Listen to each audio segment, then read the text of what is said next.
যাত্রা শুরু আমাদের ফুল ফ্যামিলি মিলে গেছিলাম। আমরা হাওড়া থেকে দিল্লি দুরন্ত এক্সপ্রেস করে গেছিলাম। ট্রেনটা 12 ঘন্টা না 14 ঘন্টা লেট ছিল। আমরা ভেবেছিলাম সকালে নেমে যাব, কিন্তু আমরা নেমেছি সন্ধেবেলায়।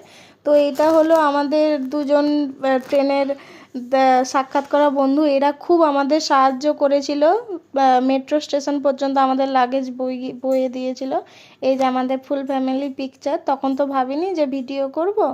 এই যে তারপর আমরা দিল্লি থেকে গাড়ি ভাড়া করে গেছিলাম আমরা আমাদের ফার্স্ট ডেস্টিনেশনে। তো তারপরে আমরা রাস্তায় দাঁড়িয়েছিলাম ডিনার করার জন্য একটা ধাবাতে, এই যে গণপতি ধাবা মুজাফফরনগর, এখানে দাঁড়িয়েছিলাম, ডিনার সেরে নিলাম সবাই মিলে। চারদিকটা দেখো কত কুয়াশা, জাস্ট মানে প্রচুর কুয়াশা ছিল, গাড়ি চালাতে খুব অসুবিধা হচ্ছিল। তারপর আমরা ডেস্টিনেশনে পৌঁছে গেছিলাম ভোর 4টের সময়।